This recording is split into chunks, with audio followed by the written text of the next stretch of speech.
Welcome to Relics of War, where we play one of the best games out there. I want to welcome you all and introduce some of the finest players on the internet.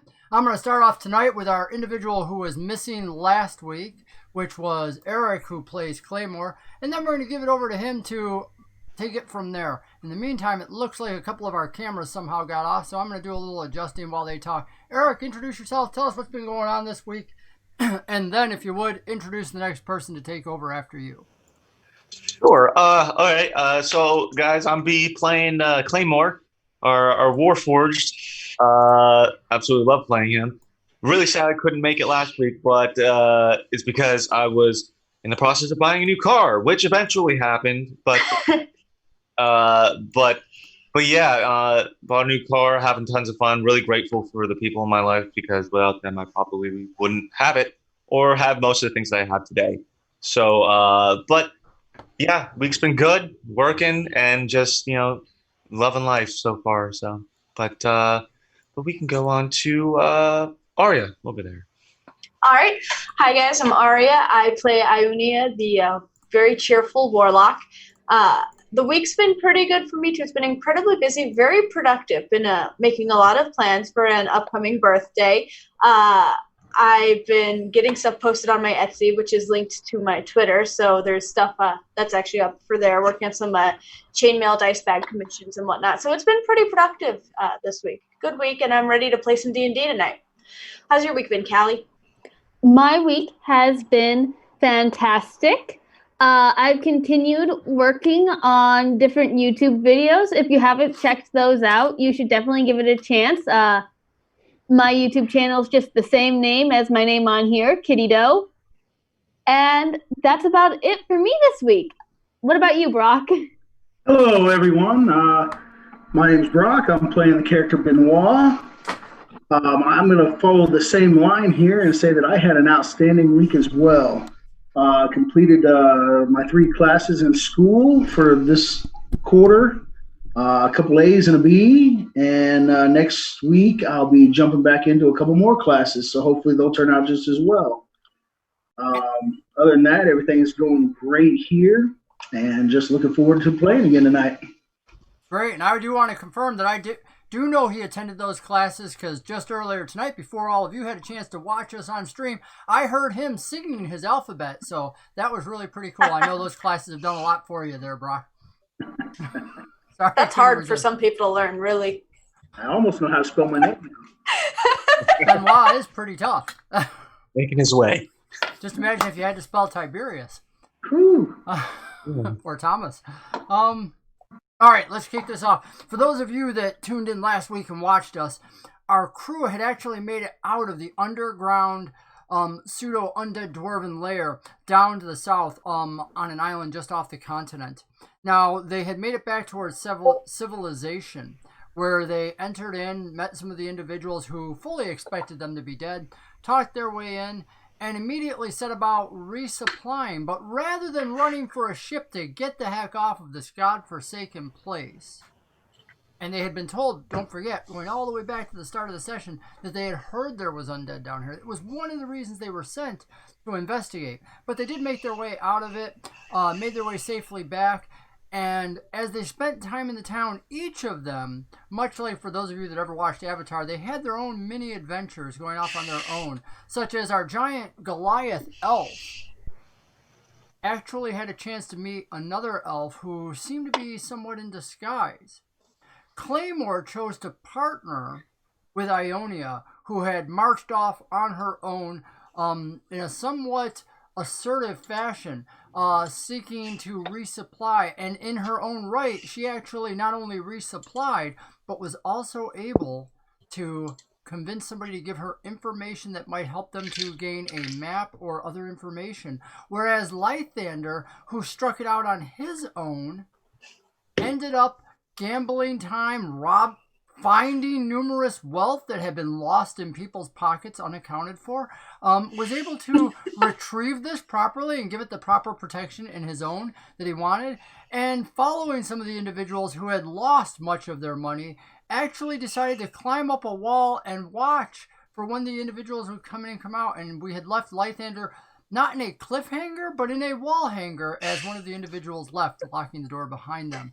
But it was actually Claymore, who, despite Eric's not being here, who had the most explosive ending. Quite literally, as Benoit the Goliath saw Claymore in the distance, surrounded by two other aggressive-looking, what could only be described as definitely former military individuals who had grabbed him roughly by the arm from Benoit's perspective, and Benoit was cupping up on all this, started to peel them off, and it was Claymore who expressed, "No, I know these individuals."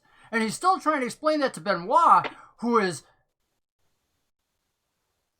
I don't know how you would describe that, not aggressively handling, but assertively handling them as he pulled them off. When out of the door comes Ionia, who immediately joins right in and does the exact same thing. "Whoa, what do you think you're doing on my beat-up Warforged? He may be looking hammered, he may be looking pieced together, but he's ours. He may be look like he's out of the junkyard, but he's ours."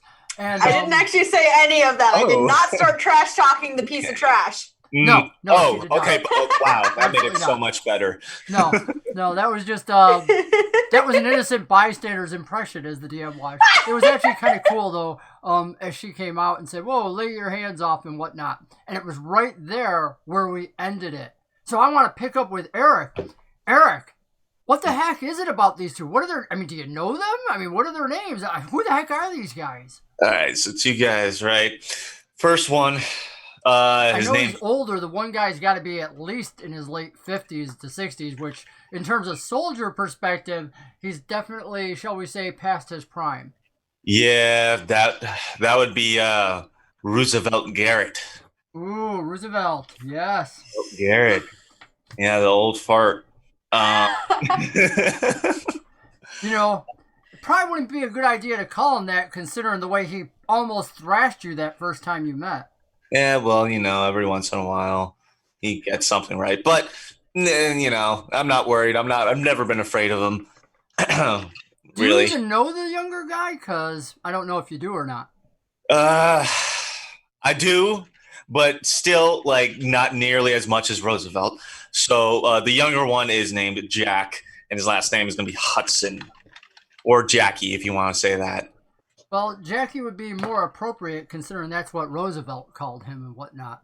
The interesting thing about it is you didn't understand it at that time because of the fact that you were constructed, built for war. And when they had first sent Roosevelt to you to fight against you, to test your mettle, literally, and see whether you were actually worth anything more than a golem, and Roosevelt did quite a bit of schooling on you, but you picked up quickly and did quite a bit of your own schooling back. And you can still remember when Jackie was knee-high to a kneecap, coming as Roosevelt's ward, what was referred to as a son, but Warforged don't have son, and the concept was very unfamiliar to you. Why would you construct this weak little thing next to you? But you remember Roosevelt calling him Jackie even back then. You probably wouldn't have recognized him now because he's so much older and bigger, and he looks somewhat like Roosevelt did when you first met him, whereas Roosevelt now has silver hair. And when he grabbed you and challenged you, demanding, "Are you Claymore?" Because he was one of the ones that actually talked about the weapon that you preferred. And when he had asked, "What do we call them?" and they're like, "You can name them whatever you want." And he had said, he uses a claymore a lot. And that had stuck with you as one of your favorite weapons. So it's not that he directly named you, but you remember that combat well. And now he says, as he's got you by the arm and as Benoit's peeling you off and Ionia is walking out the door, he goes, "Is it really you?" He goes, "I've never seen another Warforged with a leaf sticking out of their back that way." And sure enough, you are actually a Warforged that has a leaf growing out of your neck from the living wood vines inside you. Something that, to your knowledge, you've never seen before. Yeah, that's me. What's up? My God, What's what happened to you? You look You guys worse know than each I other? do. Let's put it that way. Yeah, well, let's just say, I'll be blunt. I was in pieces. In the meantime, Benoit has him by one arm and is kind of pulling him back. Jackie's over there starting to grapple onto Benoit. So I really kind of need, are we going to dissolve this as Ionia is stepping in, aggressively telling them to back off? Well, Ionia had been stepping in with the intention of pulling people apart. So that's going to be something that she probably would have at least gotten into the middle of, even if she's kind of calmed down a little bit to be like, you guys know each other. Like, there seems to be conversation going on. Do I not need to be pulling these people apart? Well, as soon as Ionia inserts herself, Jackie actually aggressively shoves at her, trying to get her out of this, because he has no idea who you are or whatnot. He doesn't even know why Roosevelt came up and approached this, what in his mind is a piece of junk warforged. He's like, oh my god, what's with my Great, mom? so I'm going to take a swing at this guy. Okay, roll for initiative. Obviously, we're going to start this night Don't off I get with surprise combat. Don't I get a surprise round? Only if he can get a surprise round, as you were trying to insert yourself. But he didn't want to swing at me. You said he was just pushing at me. I actually took a swing to crack at his face. That's true. You're rolling for initiative. He's not surprised. He saw you enter in to shove people apart. There is no surprise here. It's just rolling for initiative. Ionia is now on the board. We will switch that over so that people can see the turn order. I'm sure some individuals. And for those watching, yes, some of the players have new tokens in place. We have a outstanding artist who did some of our work for us. And again, Kitty already said that you can follow her and see some of her art. She generated these. And pretty soon we'll have another one. And I must actually, sadly, roll in. Here's a little something different for you for those watching. There you go. That's a pretty bad roll even with his bonus. So we will add in the guard and then we'll head on back to that. Let's see.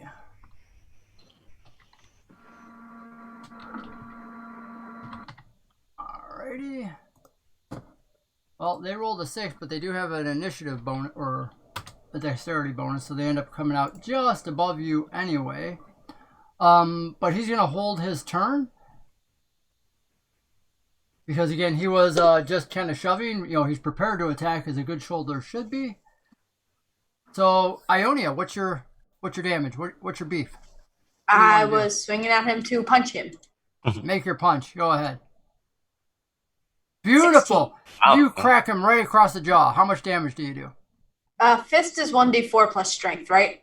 Fist is Strength 1 mod? point of damage plus your strength. Yep. Not 1d4. 3. No, I meant 1. Yep. All right. It's all good. 3 damage. Bam! You see him just belt across. Now again, you guys can either roll into initiative or you can just try and talk and diffuse this, or you can just jump in and be like, oh heck no, we're swinging, man. Street brawl. Unfortunately, Lythander, you have your own plans going on. I gotta take care of this a little bit first. After the initial commotion, Benoit has actually had his eyes focused on Claymore and happened to see the reaction as he peels this guy off and realizes that he's not really looking like he's expecting battle here. And even though he can't quite figure out what's going on, he knows maybe there's something here he's not realizing. So he kind of slightly starts to loosen his grip as if he's maybe getting ready to back off. Mm-hmm. As you do, again, you were the one that, Roosevelt was the one that laid his hands on Claymore. Jackie now has responded to Ionia's entrance and whatnot. And while you're releasing Roosevelt a little bit, he actually grabs Jackie before Jackie can haul off and belt him. I'm going to give Jackie just a chance to outroll his dad. And sadly, the old fart gets way outrolled by 14 points. So, yeah, he actually is going to haul off and just try and, but being a soldier, he does not draw a weapon. He just attempts to cold cock you. So he's going to roll against you because he outrolled his dad as far as speed. And that would be a 19 plus 2 is a 21. Does that hit? That hits. Okay. He will roll for his damage. He is not a street baller, so he only gets the 1 plus the 2, which is 3, the same as you, actually. So there's no difference. As you do, like, bam, you nail him right across, and he comes right back. And no caring that you're a woman at all, he's like, bam, fellow soldier, smashes you right across the face. All right. Do you want to do anything, Claymore, as you watch this happen literally right in front of you? You see Roosevelt try and grab Jackie as Jackie, quick and underneath, just belts her. What's Roosevelt's reaction to this? He's tried to hold back Jackie, right? Yeah, he was just too slow to grab Jackie's arm as Jackie's just, Jackie's younger. You gotta remember, you met Roosevelt 30 years ago. Yeah. And he's aged, and you've been fighting around young people all the time who died in battle and got replaced. But seeing humans just grow old, while you've seen a lot of old humans, you've never met one that you're like, oh, I know you. What the heck happened to you? What curse are you under? Weird. What craziness is this? So Claymore is gonna try and restrain little Jackie there. Go ahead and make a grapple against him, and I'll roll for an opposed check. Grapple. That would be That's your strength, right? Yep. Yeah. You may use athletics Ooh, if you have athletics. I believe I do. Yeah, let's try that.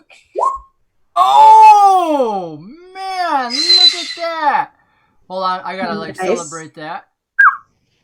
There we go. In fact, rolling the first nat 20 of the night. I set up a whole screen for our viewers so that they could really enjoy that. You know, it's like you end up grabbing him. Literally, he's going in there. You snag him, pull him back. What exactly do you want that to look like? Because so, I want to. What's it called? I kind of want to put him to sleep. well, that would be a little extra. I'm going to let you literally grab him around the neck, pull him back, and like have him in this lock, and you can start that. Putting somebody to sleep is going to take more than one action because you really got to have a specialized skill for that. But you might want to talk to our monk who might have that specialized skill. You recognize, Benoit, instantly what this Warforged is trying to do. You're like, you see him grab this individual, grab him around the neck, pull him back in, quick as a whip. And most of it you can tell, while the Warforged has size and is really quite competent for being old and put together, one of the things is this Jackie guy totally did not expect this at all. Roosevelt instantly starts, whoa, wait. No, you don't have to, don't hurt him. And he looks at Ionia and says, I'm sorry for Jackie. And the kid's like, don't call me Jackie. He barks out between, as his face is turning purple. Well, at this point, Benoit can clearly see that they're not intention of a threat. The older gentleman's trying to subdue the actions of the younger one. Clearly, it looks like they're probably already subdued. So I'm just going to kind of step back and just let things roll out. And if they intensify, then we'll re-engage. And if not, we're going to try to tone it down. How do you want Ionia to respond? So Ionia had her fist cocked, ready to take another swing at this guy, but he's been sort of restrained. And so now she's going to look at Claymore like, are we not fighting these people? Thought they were attacking you. No. I know these. I know these people. Don't worry about it. Just drop the fist, please. And Jackie, who's still pulling at your arm, is struggling to breathe, but he did make his contact, so he's good. He's like, he's got his neck twisted around. He's still breathing. He's fighting you.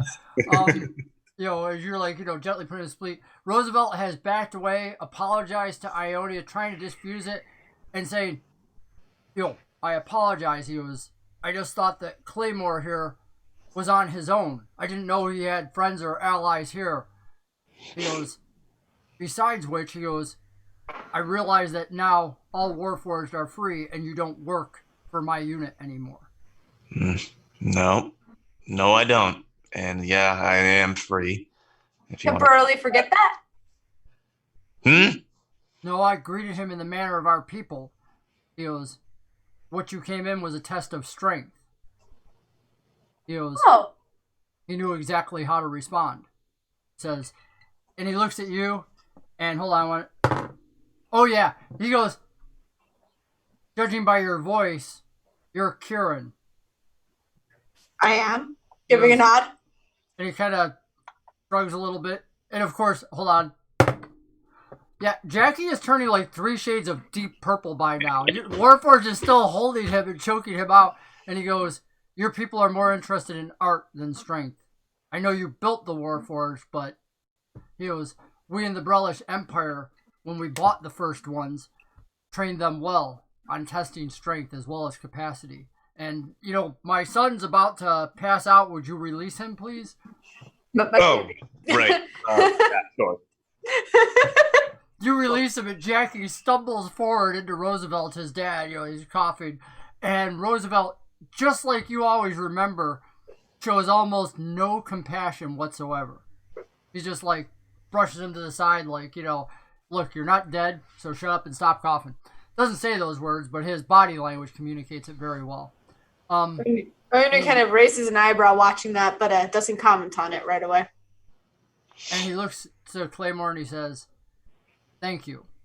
He says, I didn't know why you were here. He goes, and I just sought to greet one of my former allies. Well, Here at the end of the world, he goes, one would hardly expect to meet an ally from over 30 years ago. it's unheard of, but can't say it's fantastic to see you again, but it sure as hell's not a sore sight. Yeah, I'm going to cut it there because that's actually a perfect point as Roosevelt takes the fact that you obviously remember not just some of the training, but the fact that he consistently sent the Warforged in as if just wanting to see how much damage they could either take before they just fell down. You lost so many companions and whatnot. And had it not been for the artificers that the House Cannith had sent to repair many of you, you wouldn't have lived through that first year at all because going against the Kornath troops, Roosevelt was especially brutal in just sending you all in. He said, let the dead fight the not living was one of his favorite phrases, referring to Warforged as not truly alive, as if you were golems and whatnot. We're going to cut over to Lythander, who's hanging tentatively on a wall, having just seen the individual leave underneath. What is it that you notice, and what are you intending, Lythander? Well, I know the door is now locked. I know that there's somebody, I believe somebody on the other side, based on the kinds of locks that are being used. I forget, did you say that there was an upstairs window? There's actually 2 upstairs windows.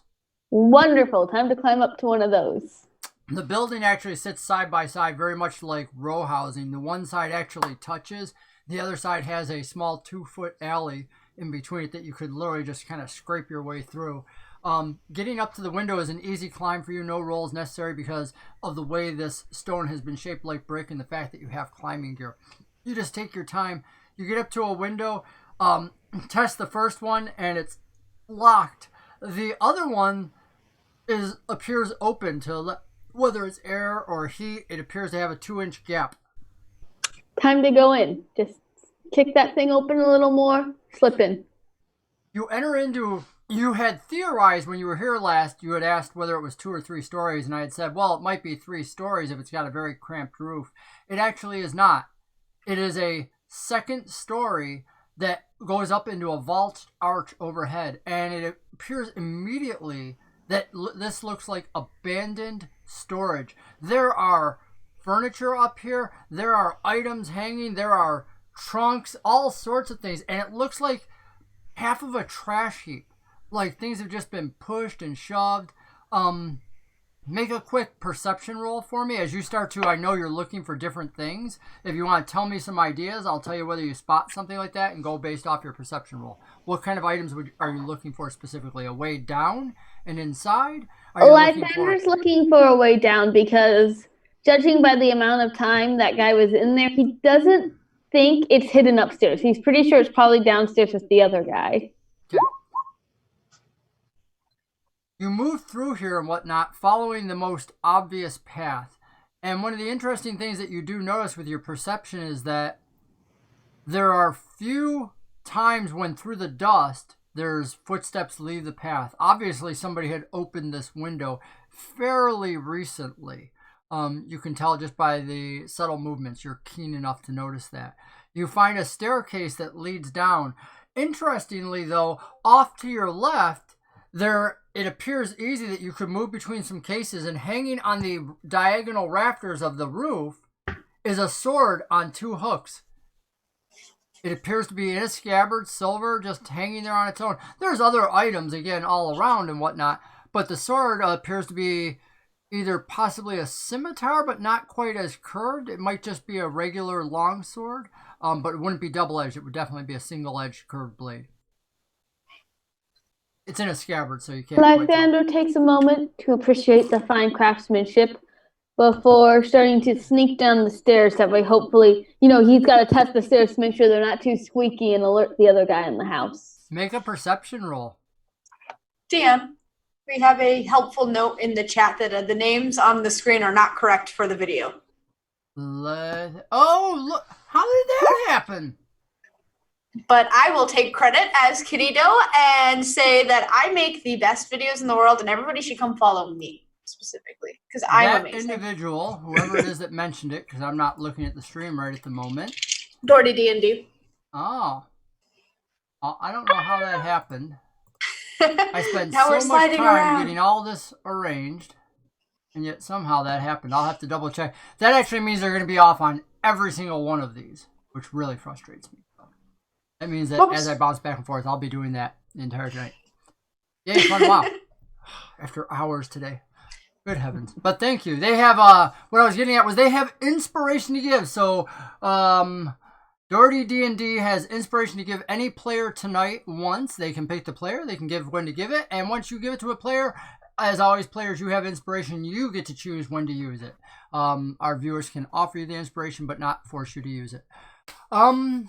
Therefore, you start going down the stairs and you roll a perception 17. You notice two things. First of all, the individual did not walk up and down these stairs in a straight line, which automatically you start looking and you notice just third step down from the top, there's no footstep on it at all. Stair seems to have a good thing going for him. If possible, I just want to keep my feet right where like the little dusty indents of his feet were. Okay.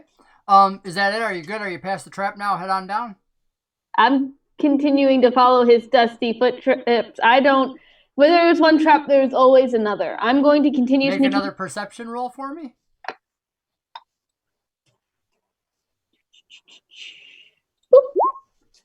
There's an odd thing at the bottom where the footstep first comes in the door, and it's a what would be called a turn key, which is literally where you go in the door and the first 3 feet it turns 90 degrees. Right near the bottom, the foot in the dust appears to twist, which seems very odd, almost like the person was turning to face the wall or something. And you're like, they didn't just come in the door and then walk up the steps and skip the top steps. So there's something that appears off. So you properly perceived something. You can make an investigation check to try and understand what that means if you would like, since you have properly perceived something. I'll make an investigation check. 13. You're pretty sure that it's nothing to do with the floor, but there's something with the wall. I will hop on down and I will investigate the wall looking for like stones to pull out or... You find a thread hanging down that goes through loops up. Had you not been looking for it, you would have never seen it. And it appears to go all the way up, and now you can see it in the rafters above, and it leads somewhere as if you could pull something and do something. Yoink! You go yoink, and as you do, it glides nice and easily for about 6 to 8 inches before it goes taut. And when you do, you hear something behind you up at the top, snap, crack, and fly over. You don't know what it is, though, because you're down here at the bottom of the stairs. I didn't do it. I'm gonna listen actually on the door first and make sure hopefully the guy's not like in the direct room that I'm about to enter. You listen at the door, you hear nothing on the other side. Slowly open the door. You open the door, and it comes out into what appears to be a pardon me. What appears to be an entranceway. You can actually see the front door of the house in front of you. No doors on either side? Coming around the stairway, yes, there's 2 other doors. One directly to your right that appears to enter into another room, and another further up. Your experience from this type of hot weather house and whatnot tells you that you would want to hook back to your right behind the stairs to go in further. if you wanted to get towards kitchens, libraries, anything like that. Probably across from you is a study. You're not quite certain. And because you were choosing to listen before, your passive perception is what? I can look at your screen here. 9. I will allow you to make a roll because your passive perception is not high enough. Wrong. That needs to be my roll. Well, that is your roll. It's just fine where it's at. Okay. So you perceive that, it seems quiet. You've obviously the individual that you saw has left the house, and you can look over and you see at the doorway. Left the house? That doesn't make sense, though. There's numerous locks on the door, and it appears that, like a little bar has been put in place to lock the door from the inside, but you don't hear anybody. I'm going to cut back to the others while you figure out what you're doing. Back to the others outside the shop. So what brings you out to this end of the world? Are you asking Roosevelt or? Yeah. Oh, okay. The one that's, people that aren't in my group. That makes total sense. For some reason, I was like, wow, what a strange question to ask. Like, Claymore, I believe you've been trailing them. Oh, wait. Yeah, the NPCs, yeah. So it's like, yeah. Would be question our own group. Yeah, okay. Feel silly there. You can have your first plot point of the night. Roosevelt looks and he goes, difficult to find work anywhere else. He goes, we're tracking down some individuals who are here who supposedly are using some of the skills that I used to have to teach for purposes that are less than favorable to the Brelish. In fact, they actually interfered with a group that was coming out of here, supposing to get some information here. So I've been trying to track them down. What kind of information are we talking about? And he looks at you and he says, information that's important to the Brelish Empire, which I believe once you were set free, you never signed back up for. I happen to have seen the Warforged list that chose to continue in our service. I don't recall seeing your name on it. Yeah, well, when you kind of die, that means your contract's fulfilled, isn't it? He goes, you look like you're still animated for someone who's dead. Well, I said kinda. So get it right. Get it right. I'm kinda dead. So he looks over and he goes to Ionia. He's not insulting. He doesn't ask if the Warforged belongs to you because he keeps emphasizing they are free. And he just says, what brings you here? What brings Akira into the ends of the earth? Oh, I was out here exploring the jungle for treasure and whatnot that I might be able to bring back, going on some adventures, kind of seeing the rest of the world now that, the rest of the world is my home. But if you guys need any help, maybe there's something that we can help you with. Jackie coughs something, which may or may not have been an insult. His throat is still a little raw after having his windpipe nearly crushed by the Warforged. But he actually, Jackie, seems to have more of, let's say, an aggression, not towards the Warforged, but towards you, Ionia. Benoit, as you're standing there, Roosevelt looks up at you, and I do say looks up since you're so tall. I mean, the Warforged is big, and he's used to that, but you're not a Warforged. And he looks up at you, and he says, you seem stockier than any elf, any of the Valinar I've ever seen. Ionia's going to interrupt that conversation to have a moment with Jackie, like, you got a problem with me? And Jackie, well, Benoit thinks of Jackie. Jackie is like, yeah. He goes, we don't do the weak in the Brelish. Then what are you doing there? My response to Roosevelt is, really, Captain Obvious? We're not easy to get along with, group. That would be General. And he has a stone dead serious face as if... Not my general. As if you should know this. Let me guess. Best of the best, sir, with honors. Only for the ones that live long enough. Jackie, of course, who's gone gung-ho on Ionia over here, has just gone right into her bar and he goes, Yeah, he goes, you green-haired freak. He goes, what's with that? He goes, you think you're still in the artist's army where you dress up and color your hair just to try and intimidate people? He goes, how about you have some real skills? He goes, did I mention you punch like a girl? Well, I am a girl, and I punched about as good as you punched, so... And she didn't get choked out. And... And then Claymore adds his 2 cents to the thing. And he goes, well, that's only because you ganged up on me. And Roosevelt actually chimes in when Jackie says this, and he goes, rather smart, isn't it, to not expose yourself, he says to Jackie.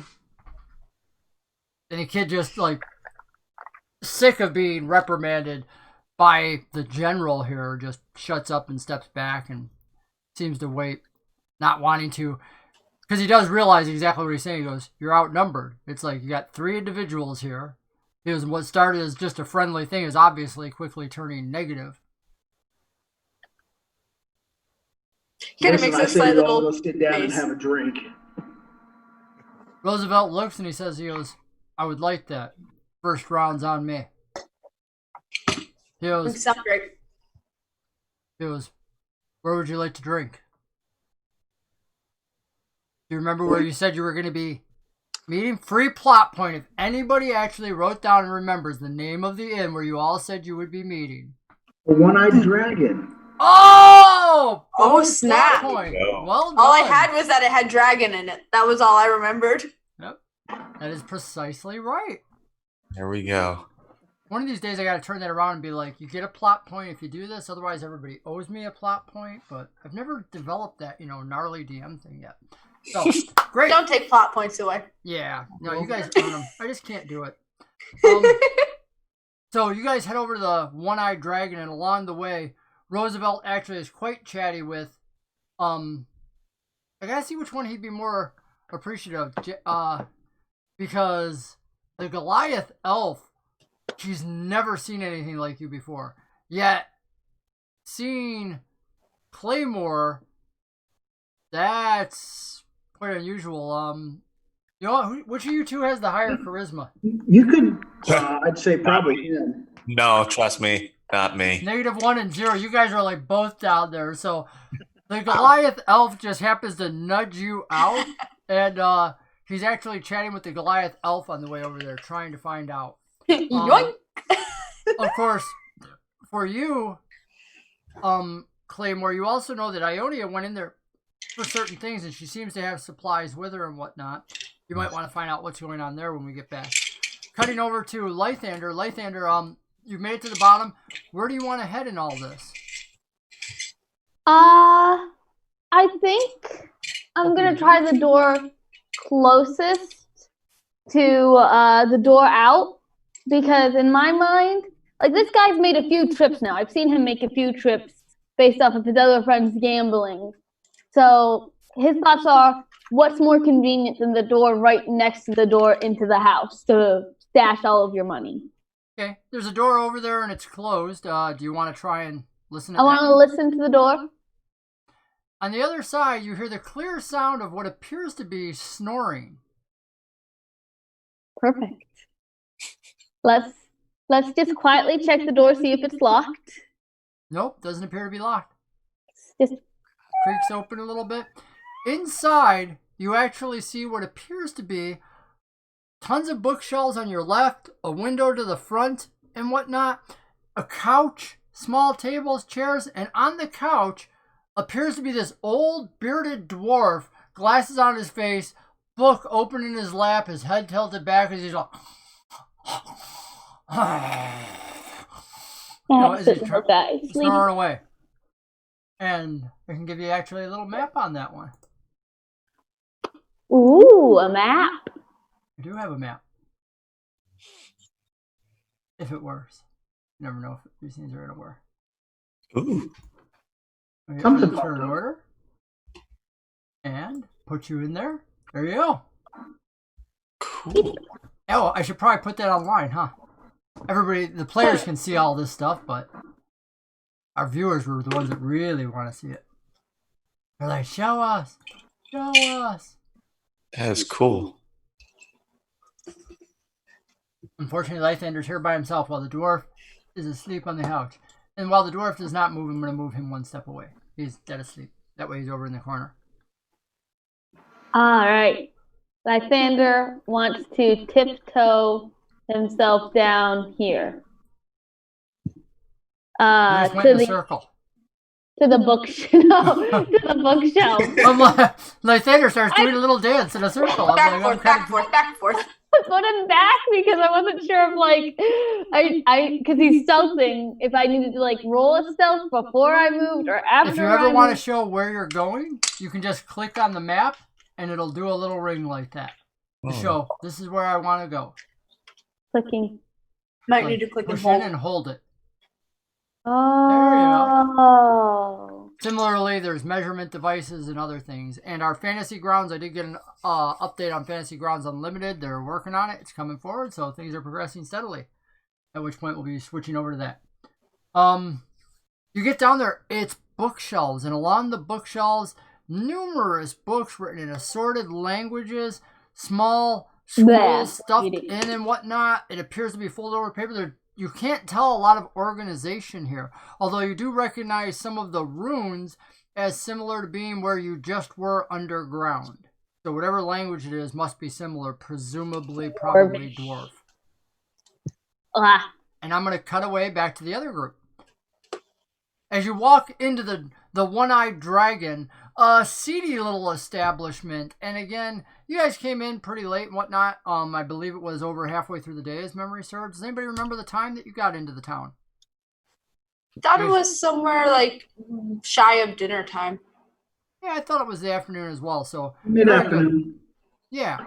So right now the tavern's just starting to pick up for the night. People are moving in and whatnot. There's a couple tables available to you. And something that you notice very quickly here, just like you did the first time through the town. Oh, that's right. I apologize. No, you don't have the memories of the first town. I need each of you to make an intelligence history check to see whether you remember. Ooh. Ha ha ha ha. 2. Not a smart character. Yeah. Okay. Claymore does well. How about you, Benoit? Yeah, Claymore. An interesting thing happens when you walk in here. You realize that you've been standing exactly where you were before, and you stayed here before. You didn't remember it right up till you walked through. And you're like, why are they staring? They didn't seem to have an issue with you before. And your passive perception is what? Passive. Let me switch windows here real quick. Passive perception is 13. 13. With your passive perception, you realize they are not staring at you. They're staring at the Goliath, who seems quite oblivious to them looking at him. In fact, a couple of the individuals have actually quieted down. Claymore. Never a good sign. Claymore just kind of whispers to Benoit, "You're kind of sticking out here. I don't know if it's good." That gives Benoit the ability to make, as if he had advantage, another history check to understand why he's sticking out. He's a Goliath elf. Why else would he be sticking out? Rather large fellow. While you have not seen other individuals that are necessarily large here, Benoit, you put it together very quickly with the fact that the elf that you saw that had, as I said, what appeared to be mutilated ears and whatnot, and was appearing to be more human in the manners of speaking and whatnot, you realize it's not your size. It's the fact that you're an elf that is sticking out like a sore thumb here for some reason.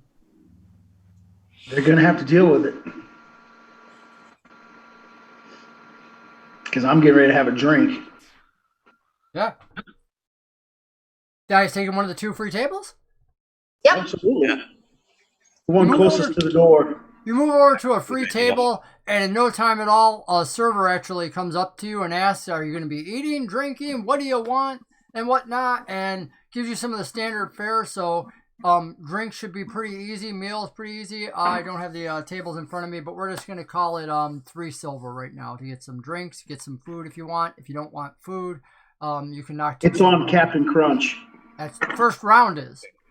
So, yep. So only 2 silver if you want to order food and whatnot. Drink some food, please. And the general actually very quickly says, when he sees that some of you are going to order, he says, "I've got this." And Jackie does something that you've seen this insult before as a Warforged Claymore, where he says, he goes, "So, not drinking?" And the reality is you can drink. You're the way you were built, you can take in potions, other things. You can actually drink liquids. Of course, the magical system that you have is just going to end up pouring them out anyway, but you get nothing really from it and whatnot. It's a way that the humans and elves and those other living beings can try to insult and say that you're more golem than you are living being.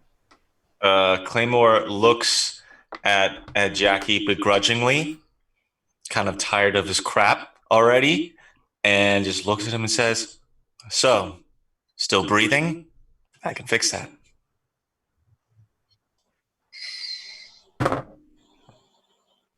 He turns a shade of red, but controls himself. And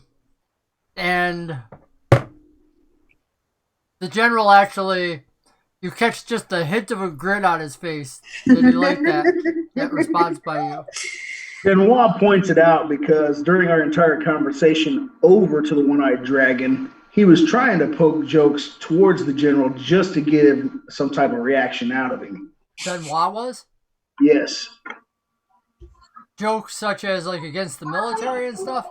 Like any time he asked a question or made a comment, I made a little quick, jest at him, trying to get him to crack a smile, trying to see if he has any type of humor to him whatsoever.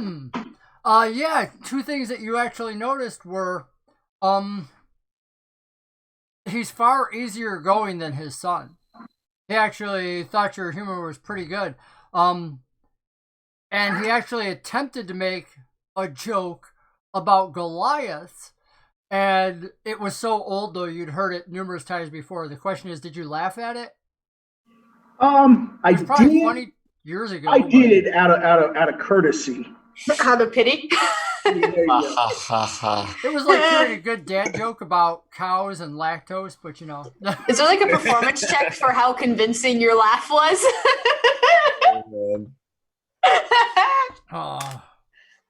We can do that if he wants. I'm just assuming he kind of gave the courtesy and whatnot.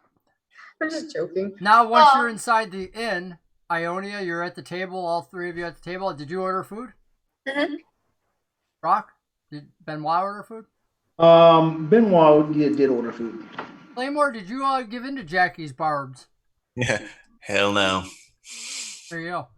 Roosevelt actually now starts the conversation based around, he goes, "Look, you've asked what I was doing here, but other than the lady here," or excuse me, actually he doesn't say the lady, he says the lady soldier here, stating that you're here adventuring. He says, "Some of you look in," as I said, in emotions towards Claymore, he goes, "as if you've seen better days like myself." He goes, "Why risk it after all that? Isn't being alive enough?" Now, you understand, because you trained with him, Claymore, that literally, under his command, the ultimate thing was death in battle. It was not growing old. He said soldiers were a special breed. It was one of the reasons why he had a problem with Warforged. He grew to appreciate, as you understand it, the fact that you truly were combatants. But he believed that the soul was built for battle, and that when we lived out the soul's purpose, if you were built for battle, you should die in battle. So, of course, he expected Warforged as well as himself to be dead by now. Well, here's the difference between being alive and living. I learned that lesson through my years in old age. So Ooh, if you don't have inspiration yet, You just brought in something from your background because you mentioned old age. The fact that you are 30 years old and you know you are one of the first batches of Warforged ever to be produced. It's how you first met Roosevelt when the Brelish Empire came to buy them from House Cannith. You remember that training. And as you understand it later on, other Warforged would be trained by Warforged. But when Roosevelt came, he was one of the first, actually, to test the Warforged limitations. You had been trained by humans and whatnot, and he fought very much like a human. There's a difference, and you had grown to appreciate that in battle. I'm going to cut over to Lythander, who's been sneaking around so that everybody can see where Lythander is at. Lythander, you're at the bookcase. What do you want to do? I want to look for any safes hidden behind books. Like if they're all pushed forward, I'm just gonna pull a few books like from each shelf and like duck my head in to check for safes. Make an investigation roll, not a perception roll. Bum bum bum bum. Because there's something that you would automatically, The thing that inspired you was this wall is not that thick. There's no way a safe could be built into the wall. And what you had noticed automatically with your thief-like abilities was the one shelf behind the books actually did not go as deep. It was probably out about a good 2 to 3 inches. Anybody walking by, anybody grabbing books would not have noticed, but you did. And in your investigation, what you actually notice is that you pull out some of the books from the corner and you realize that there's a hidden latch there that if you remove the books, you'll be able to fold this down and get into it, which means it's not something that could be accessed very often. Just quietly stack up the books on the floor and make a stealth roll for me. No, not stealth. Make a make a stealth roll. That'll work. Okay, I'm gonna use the inspiration that Doherty D&D gave me while I do this roll. Well, thank you, Doherty D&D. Shout out to you. Stealth, there it is. So 23 stealth. You're stacking up the books, and as you do so, the one book in particular, you go to put it on it, and you realize as soon as you set the book down, you were moving books 2 and 3 at a time. The entire book stack, that the last 3 books you were putting, start to slide, and you grab it, and you realize there's something magical about this book cover. It literally, when it's set on top of another book, starts to slide off on its own, but you're quick enough with your hands to grab it and the 2 books on top and set it on the floor. And when it sits on the floor, it's just fine. It's only when it comes into contact with another book and you realize this is a magical trap built for somebody who was trying to get in here to knock things over. You move the rest of the books, putting baby flipping in the the latch, and as you do, the board pops out with a little tiny, just a normal click, and it moves forward.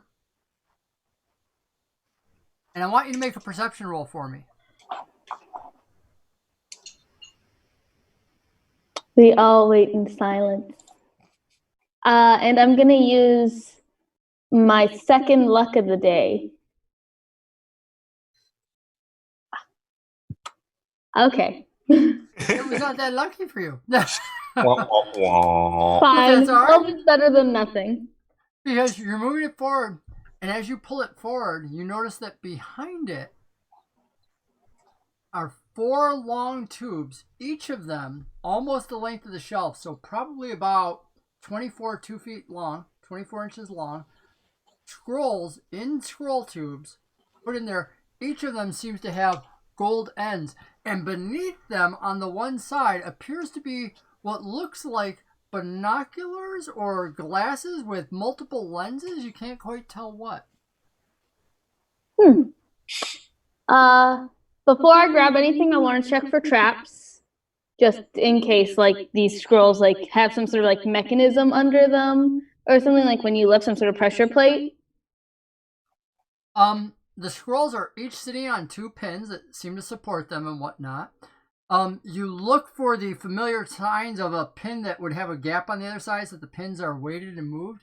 None of the scrolls have it, but as you look, it's very clear that the goggles only because you chose to look, have a little wire attached to them that if you pulled them out would have pulled a wire that seems to go down into the wall. Wonderful. Can I disarm this trap? You can absolutely try. All right, what is It'll that? be a you do have thieves tools, so it'll be dexterity and use of your thieves tools to go in there and you'll pull it off gently and whatnot. Nice. Beautiful. You hook it right off, no problem whatsoever. You lay it gently on the ground, right next to it, and you can see it's obviously where somebody just attaches this. That way, if you pulled them out, it would pull whatever it was, and you don't see any other traps. Wonderful. I'll take the scrolls and the binoculars. Do you want me to write anything for that? Like Put down 4 map scrolls. That way I'll know what they are. Okay. And you're just lifting them off and you're sliding them away. And are you taking the glasses too? Yeah, since I disarmed the trap. Okay. And you put that What do in. you want me to write for that? Didn't want to disarm the trap and just leave them? You can put down the map glasses. I'll know what that means. Okay.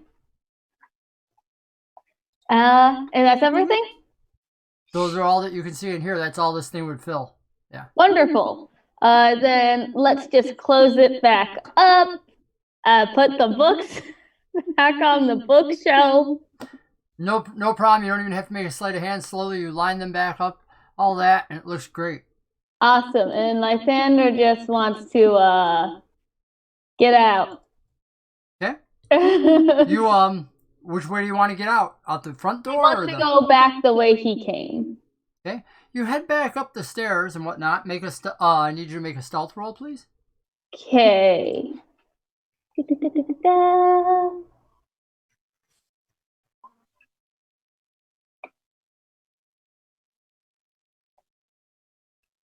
Silence. Silence. My old 21. Beautiful. self. So you very quickly get to the doorway up at the top of the stairs and whatnot. Or there's actually a doorway at the bottom, which is not shown on this map. I apologize. You go through the doorway and whatnot. Doing anything with the wire, anything with the steps, any nervousness, or any plans? Want to grab the sword on the way out? Well, there should be 2 sets of steps, right? One for going up and one for going down. No, there's only one set of steps up and down. And it appears that the footsteps always use the same place. So the footstep tracks, there's only one set? Yep. Looks like the person was very careful, just like you were, to step into certain spots.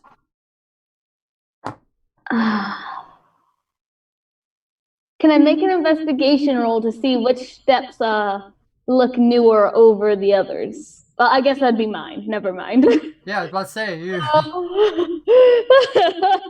I'm not going to pull the rope. I'm just going to go up the stairs, doing the same thing I did last time.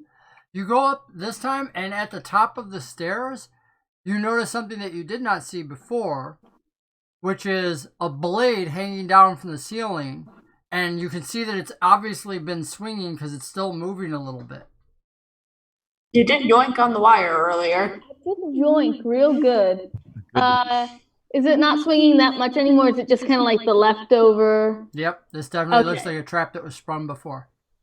I'm just going to step around it. Okay. You head over, I'm taking it towards the window. Yes. Moments later, you're out the window. That's it, just go out the window and get down as quick as possible. Yep, time to go back to my friends. Great.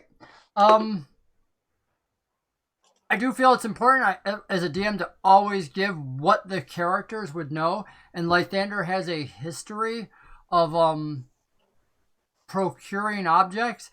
And Lythander would probably realize just getting out the window as quick as possible into a street might not be the best idea. So Lythander's going to, I would imagine, want to be stealthy about it. But I don't want to speak for you. You're the character. Do you just want to go out as quick as possible and get out of here? Or is stealth a part of this at all? There's, like, I'm at the window. There's nobody in the alleyway, right? There is, actually. Oh. That's why I'm asking the question. Yeah, I no. didn't want to just assume. If I see somebody in the alleyway, I'm going to hunker down in the window and just peek and wait for them either to A, enter the house, or B, finish going down the alley. It only takes a brief pause before they're down. They actually don't go all the way down the alley. They enter the house across the street from the alley. There's another door. There's a couple doors in the alley. And moments later, when it's clear, you exit down and you're back on the main drag. Just in time to see a familiar face coming towards you. In the time it took you to stealthily do all this, then search and disarm traps and whatnot, it's been probably a good hour. And the gentleman that you robbed earlier that you traced to this place is walking back this way. I'm just gonna walk by. I'm just here doing my thing. Okay, you walk by brazenly, and he looks at you and he actually says, "Hey, don't I know you?"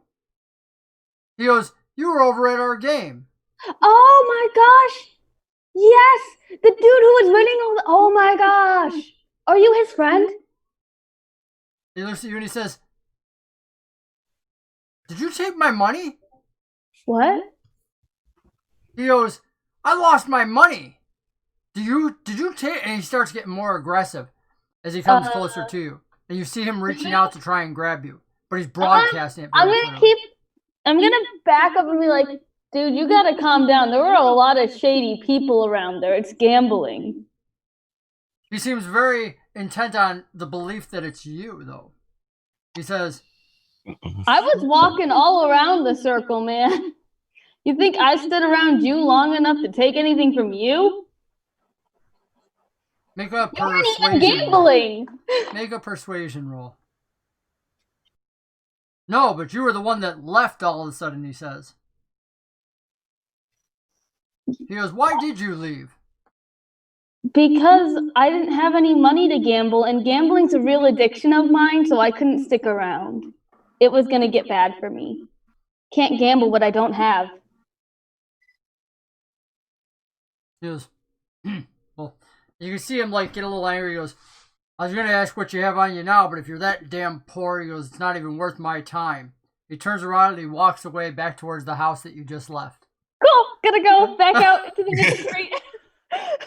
Bye. Sanders BSing is at an all-time high. Moments later, you're out of there. Where are you Fails. headed from here? He's heading to the snarling dragon? Something dragon. He's looking for dragons.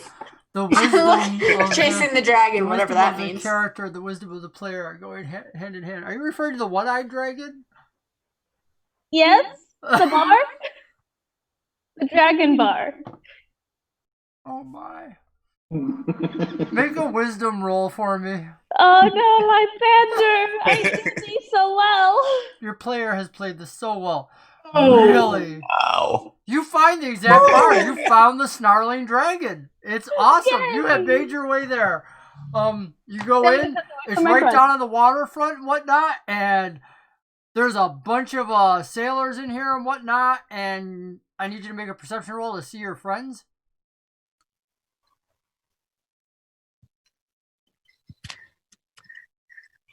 Not where I plan tonight going. Is that your perception roll, the 11? Yeah. Okay. You actually you can actually see the big one in the back, so you know exactly. You're like, oh yeah, there's only one person that big for a warforged. He's pretty huge over there in the back. Although it appears he's trying to join the Navy because he's in disguise now. He's got a cloak over his shoulders. So obviously your friends are trying to avoid being seen, but you're sure it's him. So. Well, I'm not gonna blow their cover. I'm just gonna sit and wait for them to come to me. You take a seat over nearby, and You're not somebody's going to like, greet me in the formal way of our traditional hug every time we come across each other? I mean, Lysander's happy for that to start to become a tradition if Ione is down. big woman with tattoos and whatnot comes over and sits next to Lythander and she says, "Hey, sweetie, what are you doing in here? You signing up?" No. "Yeah, you are. Come with me." She puts her hand on you. She goes, "You come with Betty. I'm going to get you a good room. Room with me." Oh man. Oh, Betty, I don't swing that way. Says, "What are you talking about?" Well, I was attracted to women up until I saw you. Oh! Roll for Just initiative. strangle you. Oh, Betty ain't screwing around. She ain't taking no insults. She ain't talking this one out. Hold on. Let me. Oh, God. Light damage got 16.2. You're gonna have to put that in there again. I'm removing all the turns. Oh, geez. Oh, Put my that God. back in, but and we'll roll for Betty. Betty. Oh, Perfect. giving people an opportunity to look behind the DM screen and whatnot. Betty got a 17. Oh, God. Betty the Beater. Take a plot point. That's Betty's name. Betty the Beater. That's what she's been known as for a long time. Oh, Betty. And while we're going to let off with Betty the Beater, we're going to cut back to the other ones who are enjoying their time with other military individuals. And Betty the Beater got an 18. The group seems to be getting along decently, except for old Jackie Boy over there. So Benoit tries to engage him a little bit more, get him to relax, get him to open up a bit, try to knock the edge off. Have another beer. Ionia will gladly kind of read the situation and attempt to assist this. She's a people person. She enjoys interacting with people. Claymore is currently still kind of about the whole situation because technically he really wasn't expecting to meet anybody that he didn't necessarily have good feeling towards, nor bad, technically. It's kind of just like when is this going to be over?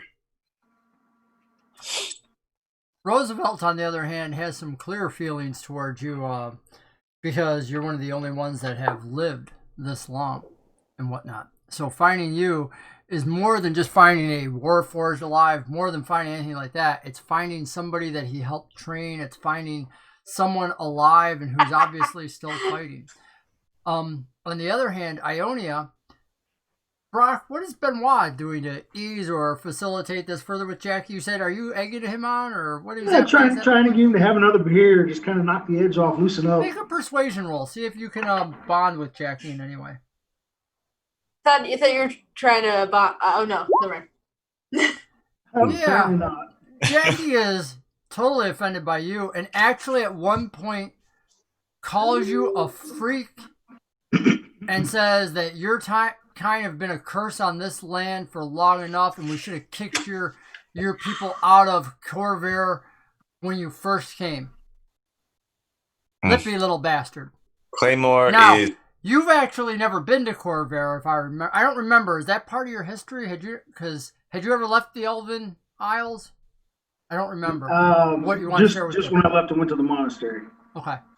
So yeah, you've been there, but that was during the war and whatnot, and you know of the Valinor elves and whatnot. You know of how they attacked and whatnot, and what those ancestral individuals are like, because again, the people that trained you, part of your bloodline, have that strong ancestor worship. And it is brutal, and it is deadly, and you don't cross them. Hence why the Goliath and whatnot, actually, there was something that your mom and dad liked about each other. So clearly all my efforts aren't working. He's clearly wanting to be a solid ass. Dude, you need to chill out. Make an insight roll. Maybe you can figure out why he's being such an ass. This is little man syndrome. You and the Warforged are the biggest targets. He's got punched by. Figured so. You realize he's been punched by a girl, by a dead army, and now he's trying to regain his honor in some way. So you have a choice. You can give it to him, or I've dealt with just so happens to be that one of the major ones I've dealt with in the past name happened to be Jack. So how fitting. So I just tell him, I said, look, would it make you feel better if we go outside and have a little one-on-one here, and win or lose, you put on a smile and come back in and have a drink? He looks over at his father and says, sir? And the man looks at him, looks at you, and he just nods, doesn't say a word. And Jackie gets up in a heartbeat.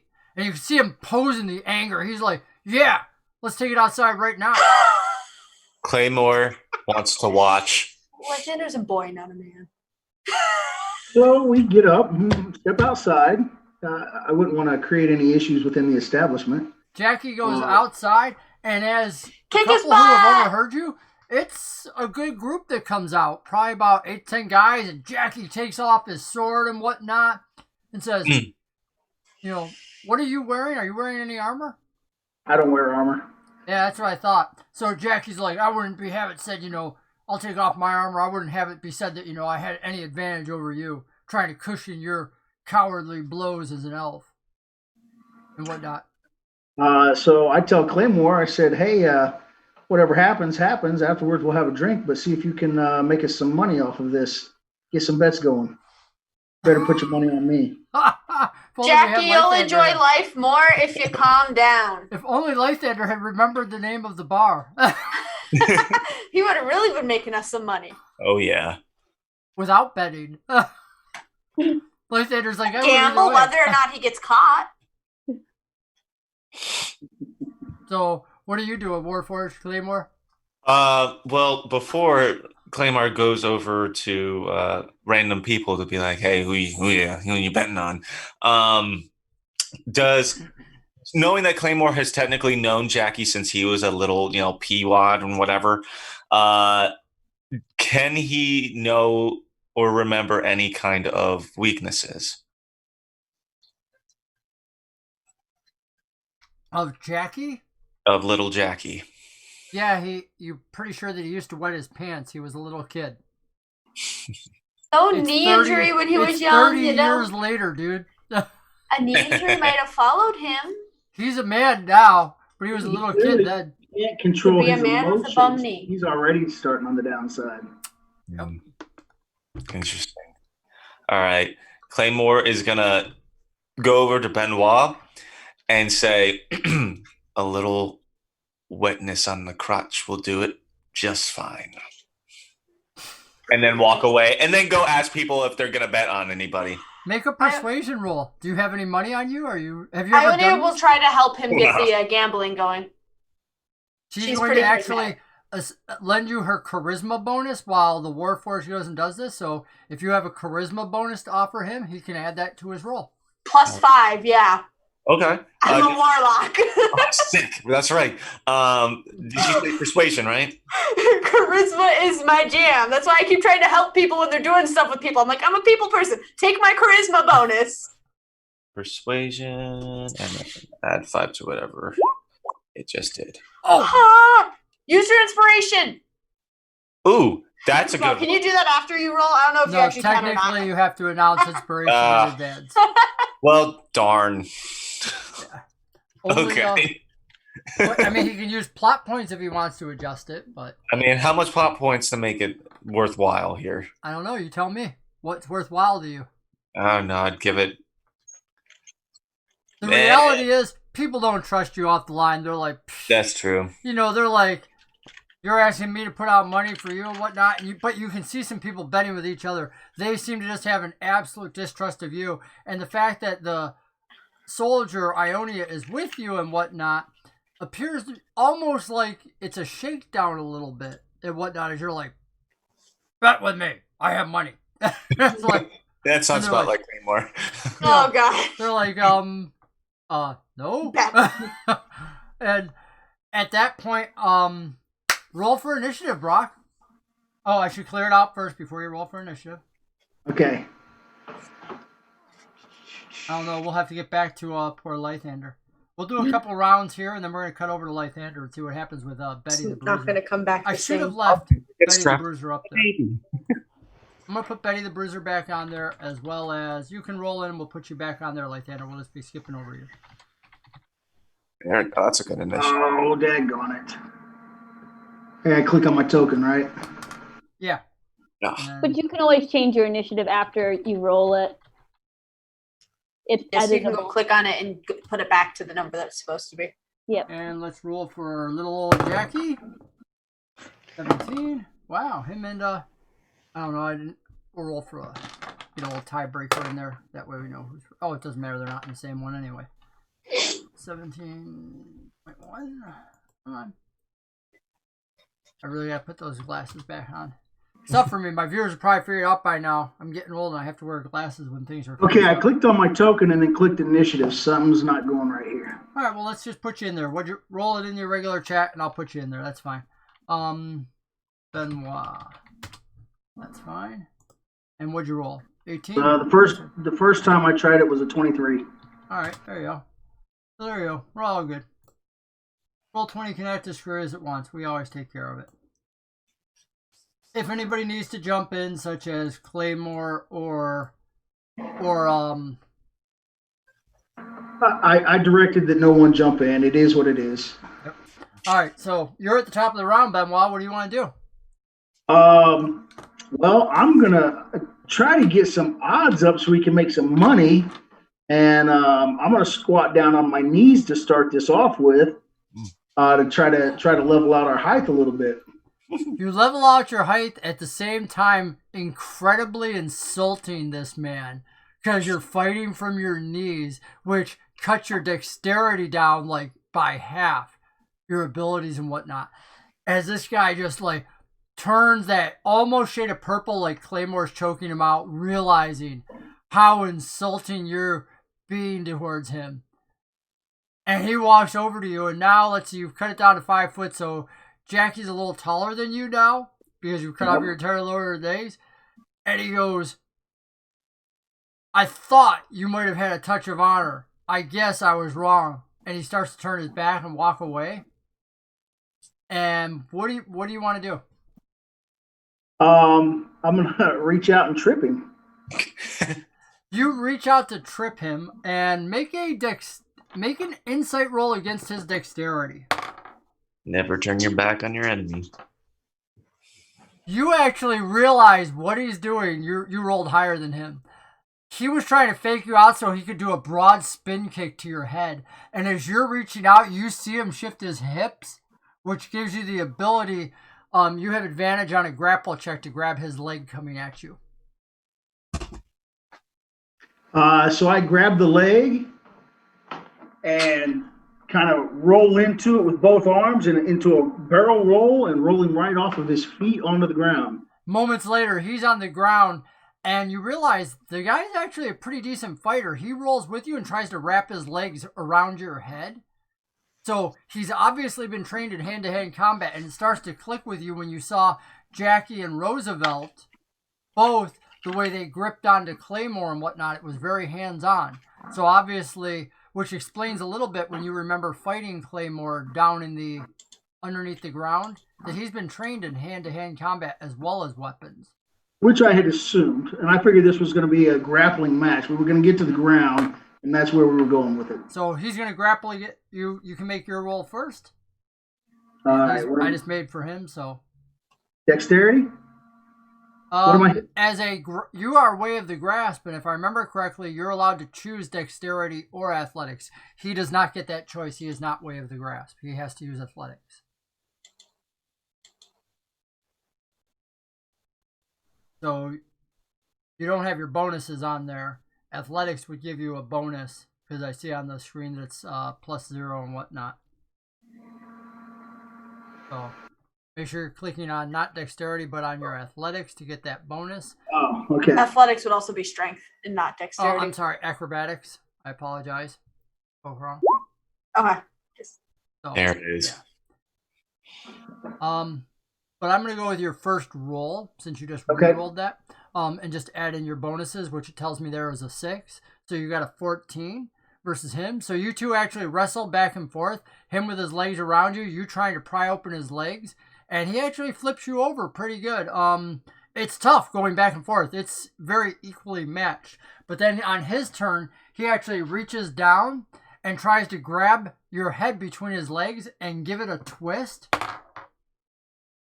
And literally his hands, as he's trying to grab you, you realize he's treating this, while it's combat, like very aggressive combat. This is not like a practice match to him at all. Like, he tries to literally grip in towards your ears, your mouth, anywhere he can hook, your nose. But you realize instantly what he's doing, and his roll is so low that you're able to deflect and dodge, but you learn something about what he's doing. He's taking this And very I seriously. assume this because that was the whole purpose. I could see his anger is built up. He just needs to release it. And so I tried to get him even more riled up because I knew that would even get him a little off step, because once he's just so filled with rage, he's gonna make mistakes. So then what is your plan from here? What are you doing? My plan is to subdue him. Get him in a hold where he's going to tap out, or to get him in a hold where he's going to pass out. I'm not trying another to. grapple check? Not yet. Okay. That's what it's going to be. Is if that's all you're doing, it's just grapples to try and grab him. Once you grab him, you can try and turn it into a restrained condition. Okay. So I'm clicking on what? Well, for you, you would use your acrobatics again because you have way of the grasp. Man, they're hitting low tonight. Dang. Rough night versus him. Do you have He, on the other inspiration hand, that you rolls can high use on enough any of that- these? What's that? Oh, I was just asking Benoit if he has inspiration he can use on one of his rolls at some point, because that would give him advantage. Okay. He actually breaks free of you, resisting your ability to grapple him and whatnot, staying free. And he tries on his turn to put his knees right into your back, crushing you to the ground. And he does. He grabs your arm, pulls up behind you, and puts one knee right in towards the upper part of your spine between your blades, trying to force your arm up and force your head down into the ground. And he gets you into a position, doing a total of, wow. Actually, I'm not counting that because he does not have your ability. So, no, he does a total of 3 points of damage to you, forcing your face into the ground. And he has you in a grapple now. Can I give my inspiration to Benoit? No, he does not have a grapple. I apologize. He went for an attack. I apologize. So he did damage to you, putting your face in the ground, but he'll have advantage on a grapple check unless you can break out of this right now. Okay. Well, we're gonna have to step it up a notch. Again, I'm not trying to break the man or anything like that, but we'll go ahead and do an attack back. We've got to soften him up a bit, it appears. Mm-hmm. Smack him good! I love it. Take a plot point.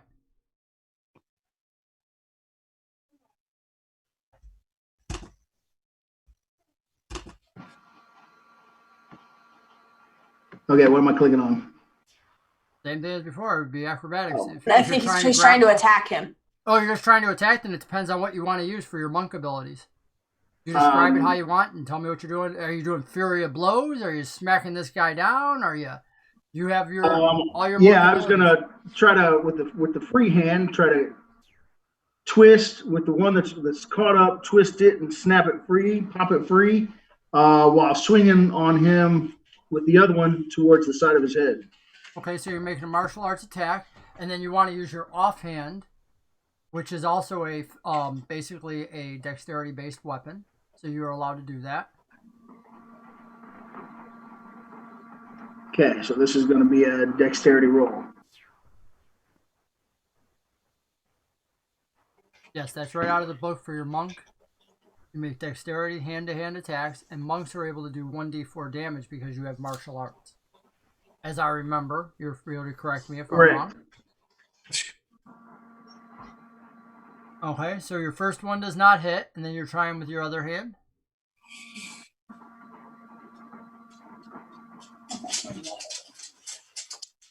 And your other one smashes him straight in the side of the head. Roll for some damage. I don't know how to do the damage. I believe you just click on monk. What I did was, if you notice, I rolled it for you. Where it says monk unarmed strike, you just click that, and the damage will come right up. So you don't have to use what I rolled. You're more than welcome to do it yourself if you'd like. If that's too high. I'm good with that. No.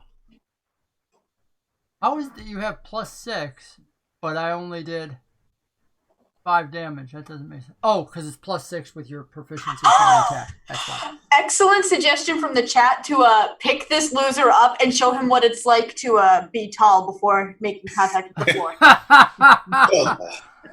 Excellent suggestion. Do it. I will throw all of my plot points at you doing this. Thank you, Beep Boop Pie, and I'm sorry if I mispronounced your name. Okay, so did he Beep bop yee. go back a bit from that blow? Bebop ye. We gotta use that as a NPC. Bebop I ye. love this suggestion. Boppy.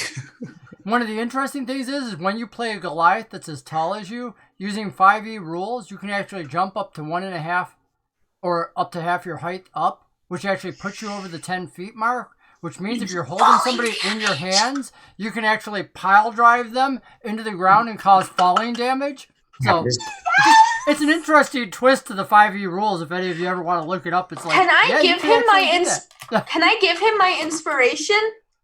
As I said before, yes, you can always give your inspiration away. Benoit, you have my inspiration. Do this. Do it. It gives you advantage. I'm back to my feet, and I'm reaching out to grab him by his throat. All right, he's got you by the back. You did your attack on him and whatnot, smashed him across the face. Good. Giving you time to use up half your movement. You get to your feet. You're going to have to make a successful grapple on him to actually have hold of him to do this. Nice. Yeah, you have the grapple. Congratulations. Okay. What a thing to when you get the two rolls to have a nat 20 and a 1. Like advantage or disadvantage would immediately negate one crit with another. Okay, so now I'm going to use the inspiration. It's time to bebop ye. Bebop ye. Bebop yee! And I'm going to jump up into the air and choke slam him down to the ground. Oh, dude. So you have him. You lift him up jumping, which is just part of your movement. And since you have half your movement left, you have enough movement left to jump into the air by the 5e rules, putting him over 10 feet. And you can either let him go, but you choose to guide him down, adding even more force to it. So he takes falling damage, plus he takes your dexterity damage as you slam him into the ground. So what's your dexterity bonus? Dexterity bonus is 4. 4. He takes a total of 7 points of damage as you slam him into the ground after having already beat him. And immediately I'm going to have him make a con check, which he ultimately fails. And you can see that you've got him winded on his back as he's gasping for breath. He's going to miss his turn this time as he tries to catch his breath. You can see him trying to roll over to get away from you and get to his feet once again. What do you want to do? It's your time. You have all sorts of... Take that, shorty! As he rolls over... 1 second before you do that. What are you doing during all this, Claymore? Have you just been, like, enjoying the show? Oh, Claymore is loving this right now. Just seeing this little twerp get his entire body launched into the ground. But then he goes over to the General Roosevelt and just goes straight to him. Roosevelt's not out here. Roosevelt stayed inside. He thought he was going to be chatting with all of you. Right. So I know that what's going to happen. I'm pretty confident that Benoit is going to win this. He goes inside to go tell specifically Roosevelt, you didn't teach him like you used to. Oh! Roosevelt looks at you and says, he's more like his mother, and he's not as trainable as your kind. Ooh! All right. As he rolls to his back, I completely get him in a rear naked choke and just start squeezing what little breath he has left in his lungs. And I lean down and whisper in his ear, "It's okay to tap out." I want to make a roll for the crowd, see if they heard you and realize what you were saying. Oh my God, 19.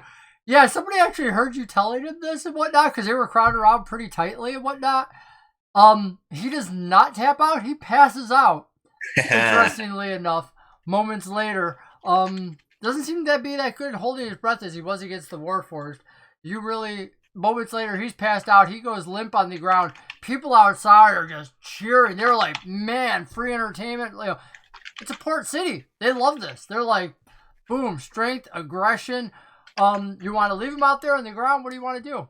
Battle's over. Absolutely not. It was supposed to have been a friendly battle to begin with.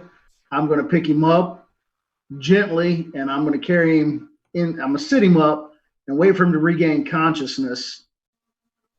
And then once he does, I'm going to be like, I'm going to tell him that was a good battle. he gave me more than what I expected.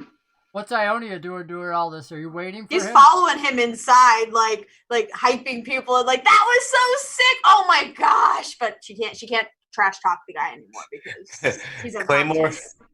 Claymore would like to just like yell out into the crowd. What is it? Inconspicuously, I think he pissed his pants. Oh snap!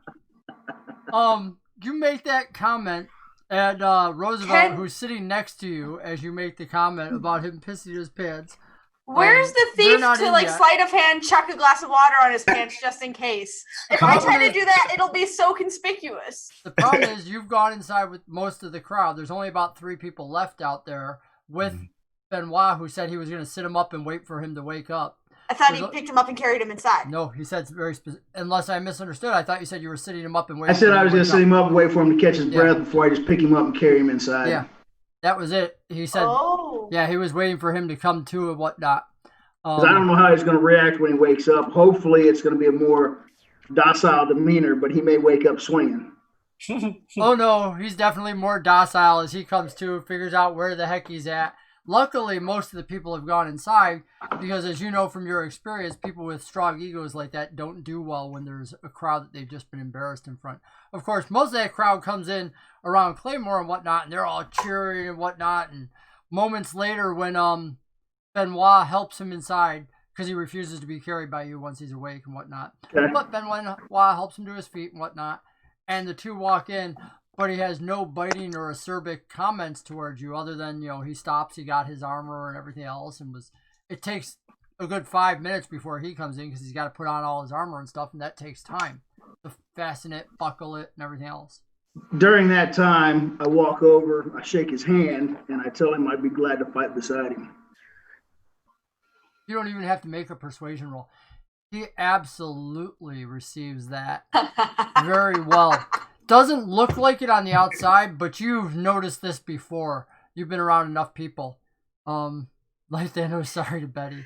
It's not his fault. She's actually, Hey, beauty's in the eye of the beholder. Just because she's a Goliath, and the people who would behold her as beautiful are blind. More appropriately, the eyes of the beholder. Yep. Moments later, Benoit, you bring him in, and you hear somebody mention as you're walking over about a pants pisser or something like that, but you have no idea what they're talking about. Cutting over to Lythander, who's in Betty's love grasp and whatnot, who has a grapple on him, but he just insulted her straight to her face. She's going to roll in and take a direct swing at punching Lythander right in the face. Oh no. And I'm going to invite the crowd watching to actually step behind the player's screen. Oh, it was a little, sorry. It was just a little bit off. Okay, what's your AC? My AC is a 15. The camera does not do well on that. Everybody's probably thinking it's a 20. It's actually a 14. Your AC is a what? 15. 15. All right, with her bonus, that's a hit. So she's going to get to do damage on you. Oh, man. She does 4 points of damage. She literally, she has you around here. She was bringing you over, and she just cold cock punches Lythander right in the face. Bam! Snaps his little head around. Don't you call me ugly, you brat.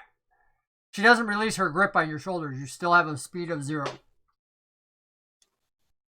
My turn? Break the grapple. And so could I try to wiggle my way out? Yep, that would be your action to try and break the grapple. What do I roll for that? It's athletics versus her athletics. So you're using your action to try and break it, and of course she's responding by trying to stop you. Don't know why it's not. I just gave a bunch of rolls. That's okay. That's all right. Yeah, she totally you try wiggling around. She goes, "Stop it, rat!" And she shakes you back and forth, never letting go of you and whatnot. And then on her turn, she just goes to punch you in the face again, trying to knock you out. And she hits you again right at the face. Okay. Doing another 4 points of bludgeoning damage. I'm going to use Uncanny Dodge and slash that in half. Do you have to be able to move for Uncanny Dodge? You're not restrained by any means. No, it's just when an attack that I can see hits me When an attacker I can see hits me with an attack, I can use my reaction to half the attack's damage. Do it. Yeah, you kind of roll your face with it, cutting it down, so it's only 2 points. Now it's your turn. All right, I'm going to try and wiggle out again. Okay. Opposed rolls. I don't know what... Oh, there we go. Okay. You have a 14.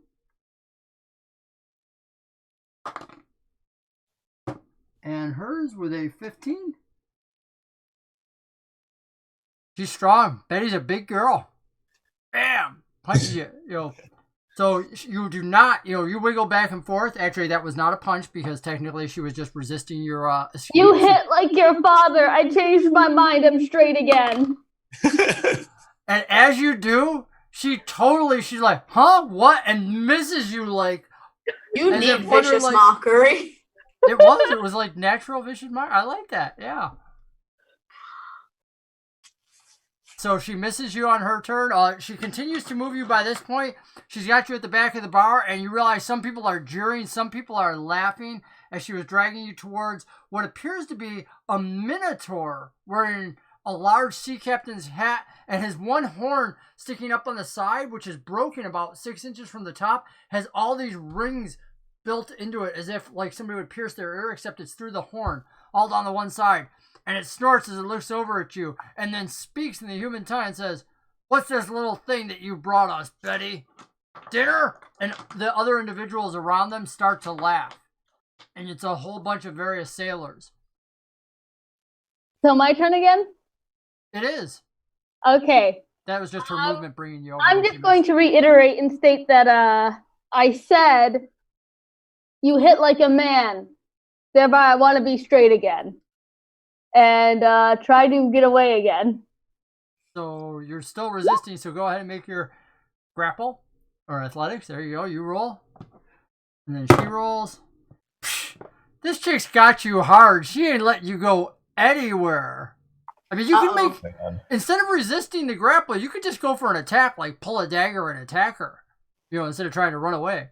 Because all this grapple does is stop your movement. That's it.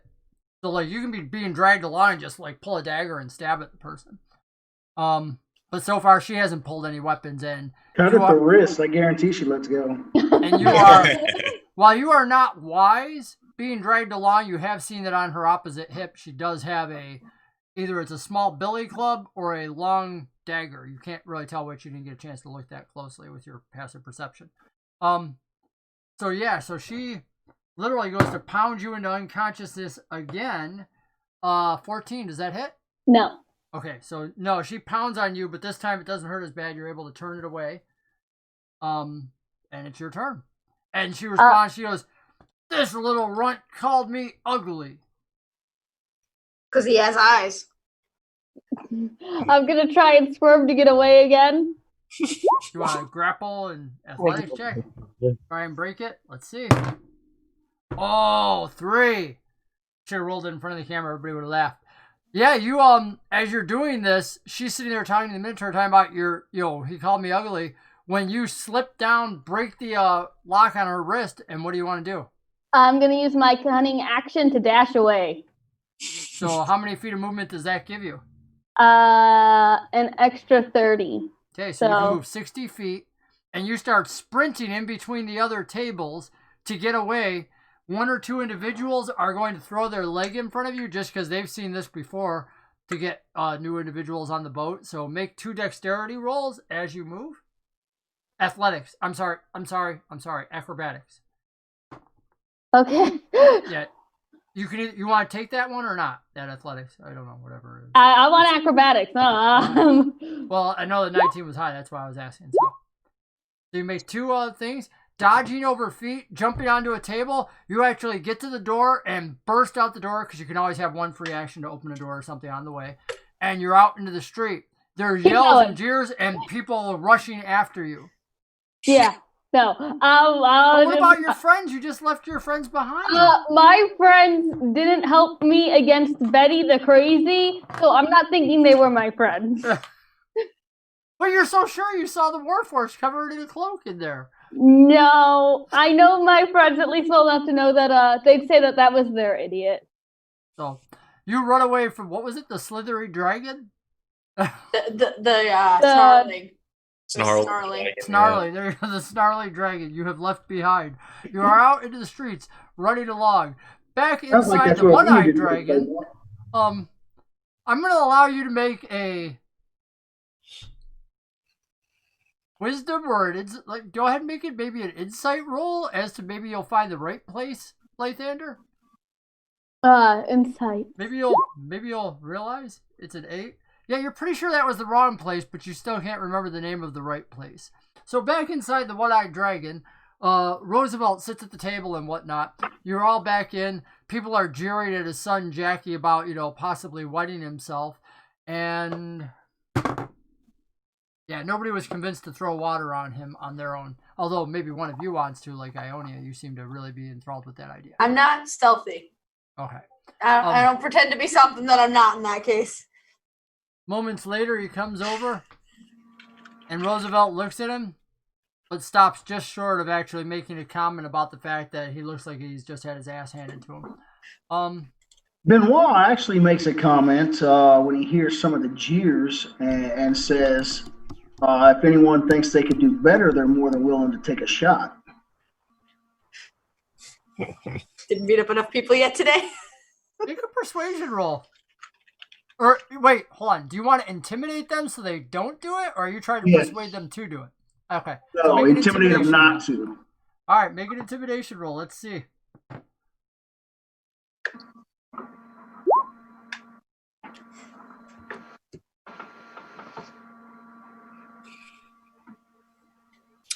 A halfling stands up on a chair, gets on the table, looks at you and says, "You must be this tall to ride this ride." "I'm your man."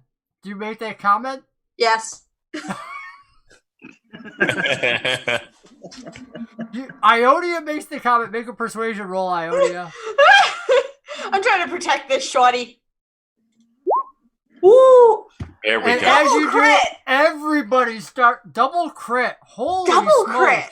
I gotta show that on live because people are gonna be like, "What? She just double critted."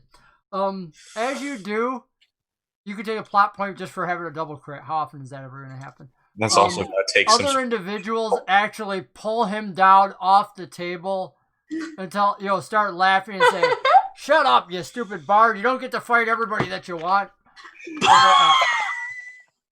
And slowly he's pulled back into his chair, and then beer is actually sent to Benoit from the table and whatnot. You guys are seated once again at Roosevelt's Inn. Lythander, what do you want to do to try to find your friends? What are some of your ideas? Well, I knew it definitely had dragon in it, so let's try to find another place with dragon in it. You were pretty sure that it also had, what was it, snoring or sleeping or something like that, dragon? Snarling. No, I was trying to figure out what kind of dragon it was. But it clearly wasn't snarling dragon, so it's something dragon. Knowing how to work with people, it only takes a quick conversation and whatnot. Because you also remember part of where it was, because again, you had been at this place before and whatnot. You talked about it. And it doesn't take long to find out where it is. When you get to the one-eyed dragon, you actually realize there's a whole lot of laughter and whatnot going on inside when you walk in the door and you see a halfling being pulled off of the table. What up, short stuff? Hey, You guys all hear the Lythander! voice of your friend. Hey! Oh, yay. What took you so long? Where you My been? bloody nose. I broke a woman's heart. She broke my face. I was about to say, yeah, it's more than a nose, man. He looks pretty well womped on. Why don't you come sit here? Okay. I'm kind of curious, how many hit points do you even have left, Lythander? He's got 9. 9? Okay. Be fair, he only You has took like 15. 3 blows, and I'm like, at level 3, it's not like you have like 10,000 hit points as a rogue. Well, I don't think Lythander will ever have that many hit points. Want some ice for that? You have extra wisdom now. How many hit points do you have? 9. 9. I have 9 hit points. Nothing. You want some ice for that? Yeah. I'm gonna take like a cloth napkin or something like that, pour some of my water on it, and use my frostbite cantrip on it to like freeze it, and then give him the frozen rag. Nice. Thank you. You do that. In the meantime, Benoit and Claymore, you both notice that Roosevelt, Jackie doesn't say a word. Roosevelt just asks who your friend is. My cold heart On the wasn't show. enough to soothe my injuries. Oh, yeah, this is our nice Corky, if that's the The bard word. gonna do Boris to death. Friend Lythander over there. Very skilled fellow. Maybe not tonight. Obviously not in fighting. Yeah. Yeah, that's our jobs. He goes, it's an interesting group you have here. He goes, he doesn't look like he's that much for battle, though. A little on the small side, no? Small but witty. He says, never did care much for bards. I nudge Claymore in the ribs and say, yeah, so how much did we end up making on that? Oh, nothing. He bet against you. Oh, you like that? You couldn't even hit it out of the park? Hey, look, I'm not a talker. You know this best of anybody. It didn't work out. It's all right.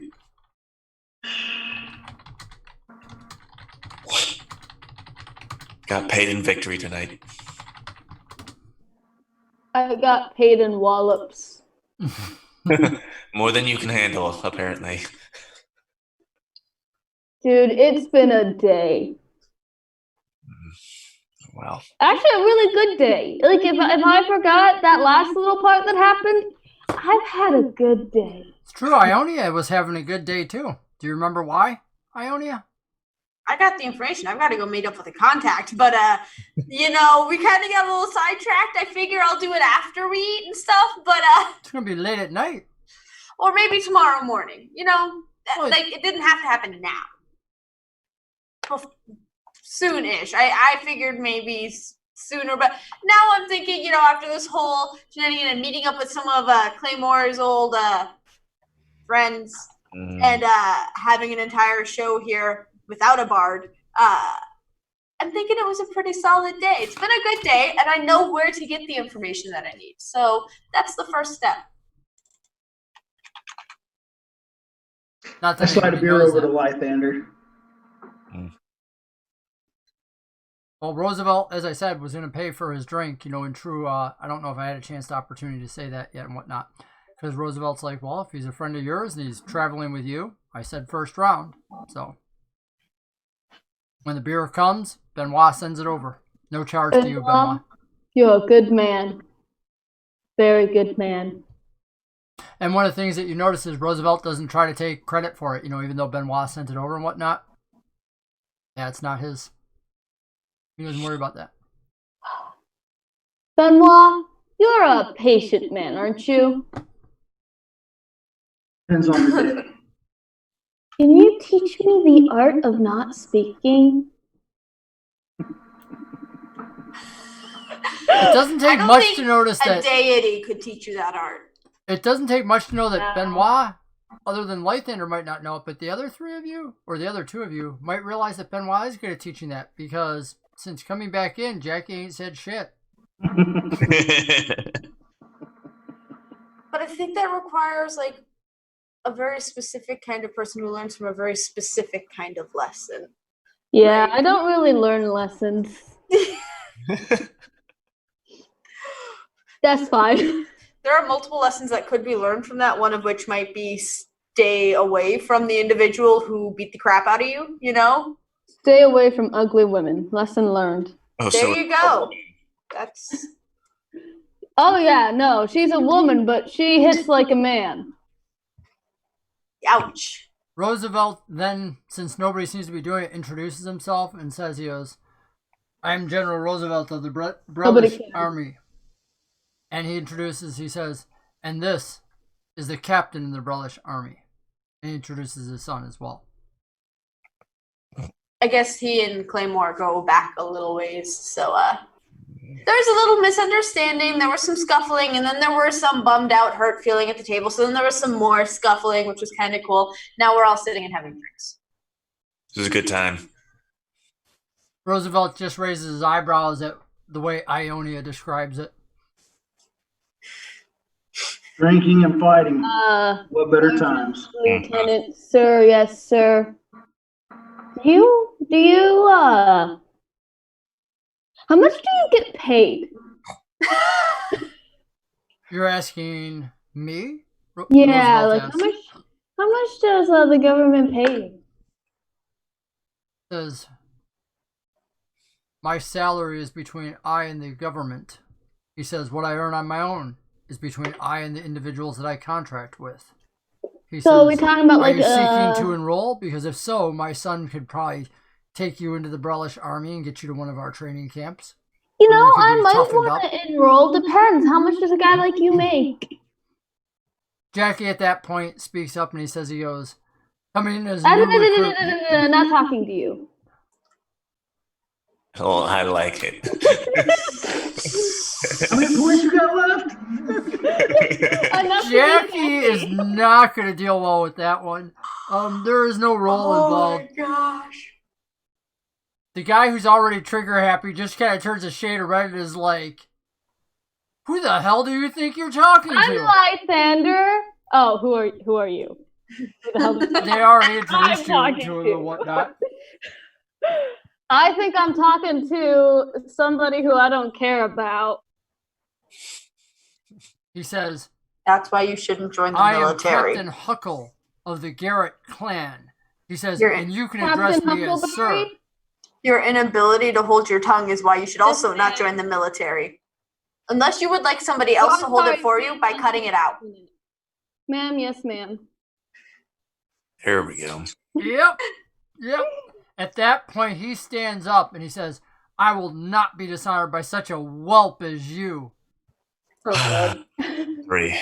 And you can actually see that it looks like he's been not smashed around as much as you, but he's Dude, got a couple bruises on him. He's like, aren't the outside military now. supposed to teach you how to like walk off insults? Clearly, they failed you. Sit down, kid, because that's my Make friend a and I'm going to have to persuasion defend him. roll. You don't want to get your butt kicked. Again. By a girl. Persuasion.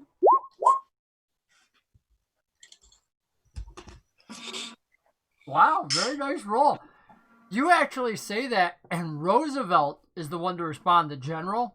And he goes, he just catches himself short of snickering. He's like, and he goes, Captain, sit down. This one would not do our army. More work than we need, and not pertinent to our mission. Yeah, right that's now. right. I'm too much work for people. He goes, and It's I not would a good ask thing. you, young lady, to be quiet. Yeah, Ionia, be quiet. No, he's looking right at you. No, I think it's still said, yeah, Ionia, be quiet. Like that, there's wisdom. The insult goes right over his head. I think that's a pretty intentional redirect there. And her just kind of raises her eyebrows and puts her head in her hand, staring at Lysander. I can do that too. Haven't you gotten your butt kicked enough today? No. Particularly by Want to women. write these guys? Are you just gonna like let this keep going until like this goes? He to says he knows he nuclear heard there was a bard around here somewhere. How about we get some tunes going? A bard? I love bards. Oh yeah, short little guy wanted to fight. Hey, short little guy, let's sing. Oh man, that's a good way to start it. And Sing, sing, sing. a few of the sing. halflings that are here, you can see get insulted when he starts talking about short little guys and whatnot. And there's a gnome over at another table who absolutely wearing a cloak and a thing. And you look around, Claymore, you're used to looking for individuals who might have, let's say, a different response. And this gnome over there with the cloak appears to definitely take umbrage towards Lythander's comment. So Lythander has successfully insulted all the short people here and whatnot. Oh well. Sing, sing, Even sing. the short cat. sing. There's a short tabaxi in the bar. He's like, smack, smack. Where's the guy who was standing up on the bar? He was supposed to sing. So none of you are gonna like. You guys are just watching this unfold. Can't Okay. make much worse. So this is the group that says, we just want to see trouble unfold and nuclear Armageddon happen everywhere we go. And Lythander successfully, go ahead and make a persuasion roll to rile up the crowd. You already did. You already rolled a 20. Look at that. We should put that on the screen for everybody. That way they can all see that Lythander's just absolutely working to instigate it. And moments later, yeah, the first shouts stand up. There's a few people coming from the bar. 2 halflings are coming over and some individuals from another table. You probably got about 8 individuals coming at your table right now that are pretty pissed off because Lythander has been insulting their friends and we can I can clear the thing and we can roll into initiative and pick it up there next week with the combat. Lythander's right there at the edge of the table, so I just kick back and finish drinking my beer. You're gonna get yourself killed. It's gonna be an interesting. Anybody who's planning on getting in on this, roll it on the initiative because it's coming. I'm gonna try and talk this fight down. I'm readying. I don't have a token to click on. It's at the bottom, past the map. The map isn't even visible in my thing. Oh, refresh your page.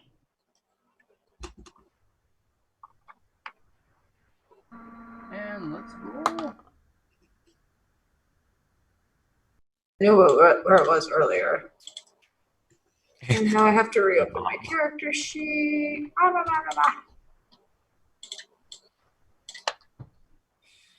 Just turn out to a full-blown bar brawl.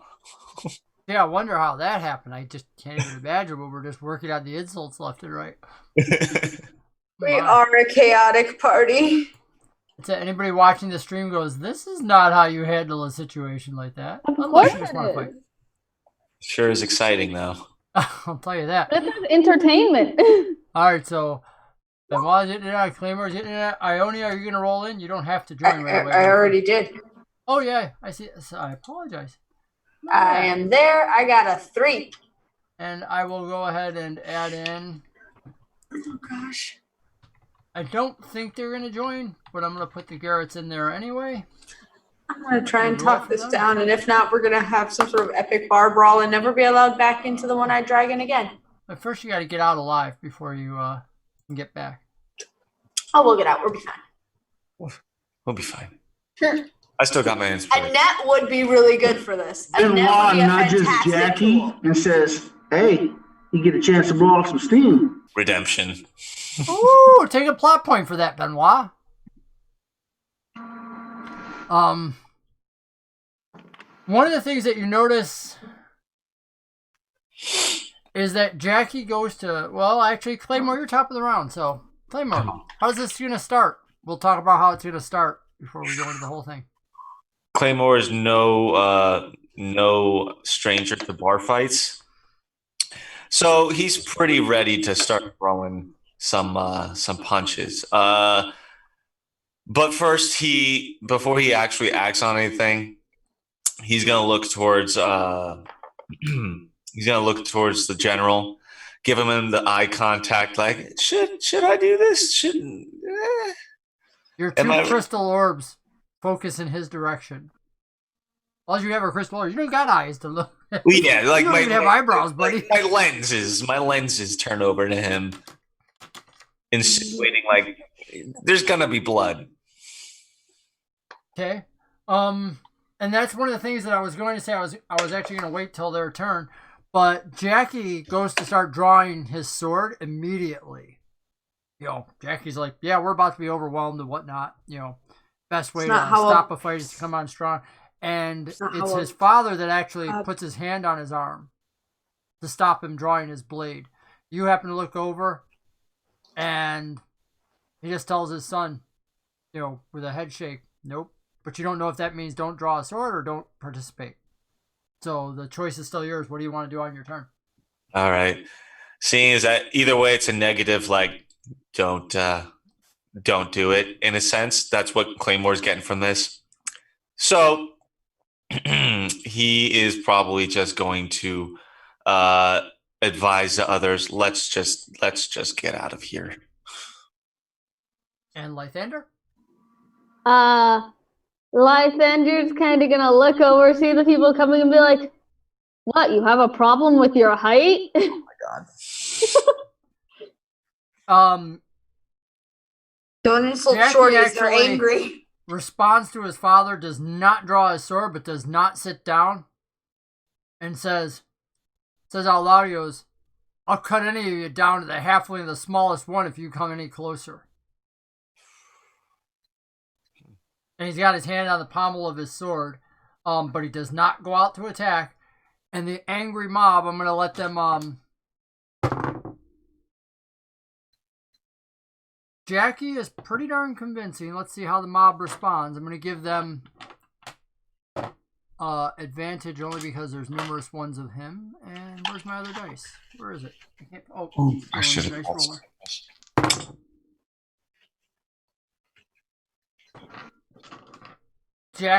Between Jackie's anger and whatnot, the crowd kind of stops and keeps its distance for the moment. Benoit, what are you doing? Are we stopping there? Nope, I'm finishing this round. And then I'm doing Benoit. Finishing this round? Do they completely stop, or do they slow and kind of hesitate? Slow and hesitate. They haven't turned around and walked away. But still advancing. Yeah, just very slow, like who's going to be the first? You know, everybody's kind of waiting for somebody else to test the guy who might be drawing a blade. All right, well, by my count, we have 6 at the table. That means 6 of these empty beer mugs, and I just start chucking them towards the heads of all the halflings. Sweet. We'll let you use your your monk attack and whatnot. And as you know, you have the ability to make other attacks using your key, and we will pick up with that beer attack. But first, I want to find out what Ione is going to do before we roll for your damage. We'll let you start the next session with that roll. Ione, what are you doing? Ione's kind of putting her hands in the air, like, guys, look, we really don't need to have a fight. I'll get a grip on my companion here, but we're just trying to get a drink and some food. He's only offensive because he's an idiot. So and also because he got his butt kicked by a girl today. You can make a persuasion roll. Oh, where's Their my number double is crit somewhat now? lowered because they've already been intimidated. 18. I'm going to give it 2 plot points to make it a dirty 20. With that dirty 20, you actually do notice a few of the ones at the back are like, you know, shaking their head like this is not worth it. You know, the mouthy Lythander and whatnot. I didn't hear what Lythander did. All right, so we were. He insulted them more. Oh, did you? Just Yeah. egged them on more? Did I miss that? All he said was, you have a problem with your own height. See, and I did hear that. I just, yeah, I guess with that, actually, it was still a 20, so I'm going to let that have an effect. So the numbers are somewhat down, but you have not successfully disbanded this. So that's where we're going to end it for tonight. We'll start it off next week with Benoit's mug chucking. He'll be using his monk abilities and whatnot to start that. And that'll be, we'll roll for that, and then we'll jump right back in with Claymore at the top of the round and the angry mob going from there. I want to thank you all. You guys did absolutely amazing things. I thought we were actually, everything that I planned for tonight, maps and everything else, were following Ionia's path. But Ionia did not lead down that path at all. Instead, we just ended up following Kitty Doe, who led Lythander on his own, and you guys came to the end. And I was trying to get the group back together. We were supposed to meet back up at the end. You know, this was just, as always, for any aspiring DM out there, you'll have more fun if you don't railroad them. It's like, let them do their own thing. They will tell a story that you can be along for the ride on. I want to thank everybody. Give all our viewers a big shout out. Thank you for being here tonight. You guys made this such a blast for your input on the chat and everything else. And we'll see you next week. I think I'm here next week. Monday, 9 p.m. with the most amazing players on the internet. Thank you, Eric. Thank you, Kitty Doe. Thank you, Aria. Thank you, Brock, for making this so fun for everybody. Night, all. We'll see you next week. Night. Night. And I will go down here. Plot point closing. Turn off volumes.